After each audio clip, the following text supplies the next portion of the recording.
में परिवर्तन का दावा ठोक रहे प्रशांत किशोर गिरे औंधे मुंह। उपचुनाव के नतीजों के बाद बुरी तरह से हार का सामना करना पड़ा। नमस्कार, आप देख रहे हैं इस वक्त आर्यवर्त टाइम्स और मैं हूं आपके साथ अनन्या सहाय। दो राज्यों में यानी महाराष्ट्र और झारखंड में हो रहे विधानसभा चुनाव पर तो पूरी देश की नजर थी, लेकिन बिहार के लिए सबसे अहम थी 4 विधानसभा की सीटें जिन पर होने वाला था उपचुनाव। 2025 के विधानसभा चुनाव से कम तो 10 महीने पहले बिहार की 4 विधानसभा सीटों पर उपचुनाव को सत्ता का बिहार में सेमीफाइनल माना जा रहा था। इस पर सबकी निगाहें टिकी थी, न सिर्फ एनडीए और इंडिया गठबंधन बल्कि प्रशांत किशोर भी। 2 साल से बिहार में पदयात्रा कर रहे प्रशांत किशोर चमत्कार का दावा तो कर रहे थे, लेकिन बहुत बुरी तरह से औंधे मुंह गिर चुके। प्रशांत किशोर और उनकी जनसुराज पार्टी ने उपचुनावों में चारों सीटों पर खड़े किए उम्मीदवार थे, लेकिन इतने बुरे रिजल्ट का अंदाज तो उन्होंने भी नहीं लगाया होगा।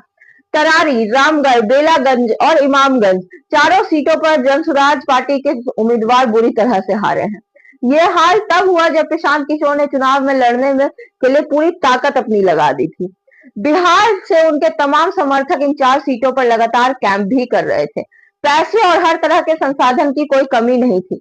उपचुनाव के परिणाम बताते हैं कि बिहार की चारों सीटों पर प्रशांत किशोर की पार्टी जनसुराज के उम्मीदवारों की हालत खस्ता रही है। वैसे तो प्रशांत किशोर और उनके समर्थक ये कह सकते हैं कि चारों जगहों पर उनके उम्मीदवार तीसरे स्थान पर रहे, लेकिन 2 सीटें यानी तरारी और रामगढ़ में उनकी स्थिति बहुत ही बुरी रही। तरारी में जनसुराज के उम्मीदवार किरण सिंह को सिर्फ 5,622 वोट मिले और ऐसी ही स्थिति रामगढ़ के विधानसभा क्षेत्र में भी हुई, जहां जनसुराज पार्टी के उम्मीदवार सुनील कुमार को केवल 6,513 वोट ही हासिल हुए। वैसे तो प्रशांत किशोर के लिए थोड़ी राहत की खबर यह भी है कि उपचुनावों में 2 सीटों पर उन्हें लाज बचाने लायक वोट तो मिल ही गए। जनसुराज पार्टी के सबसे ज्यादा वोट इमामगंज सीट पर मिले हैं। इस सीट पर भी जनसुराज के उम्मीदवार जितेंद्र पासवान लेकिन तीसरे नंबर पर ही रहे, लेकिन बात यह है कि कम से कम 37,000 वोट तो मिले। प्रशांत किशोर की पार्टी जनसुराज को बेलागंज सीट पर इज्जत बचाने लायक वोट भी मिल गए। प्रशांत किशोर ने इस सीट पर मुसलमान उम्मीदवार को उतारा था। ये प्रयोग थोड़ा तो सफल दिखाई दिया। जनसुराज के उम्मीदवार मोहम्मद अमजद को 17,825 वोट हासिल हुए। बेलागंज सीट पर मुसलमान वोटरों की संख्या अच्छी खासी थी। आरजेडी ने इस सीट पर जीत हासिल करने के लिए अपने तमाम मुसलमान नेताओं को बेलागंज में कैंप के लिए भेजा था, लेकिन फिर भी प्रशांत किशोर के उम्मीदवार मुसलमानों का अच्छा खासा वोट लेने में पूरी तरह से सफल रहे। बिहार में हुए उपचुनाव से सरकार पर तो कोई असर नहीं पड़ने जा रहा, लेकिन इसे 2025 में होने वाले विधानसभा चुनाव का सेमीफाइनल जरूर माना जा रहा है। प्रशांत किशोर 2025 के विधानसभा चुनाव में भी चमत्कार का तो दावा कर रहे हैं, लेकिन बात यहाँ पे ये उठती है कि उपचुनाव में उनकी पार्टी के इस तरह के निराशाजनक प्रदर्शन के बाद उनके दावों की तो हवा निकलती दिखाई दे रही है।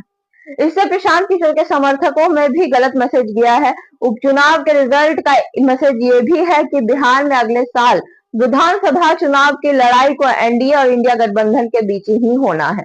इसमें जनसुराज की कोई जगह दिखाई नहीं दे रही है।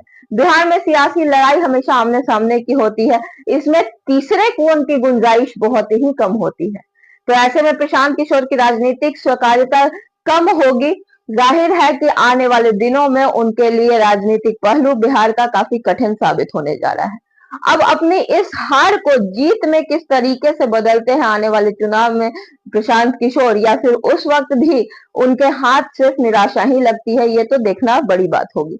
तब तक के लिए हमारे साथ बने रहिए और देखते रहिए आर्यवर्त टाइम्स। धन्यवाद।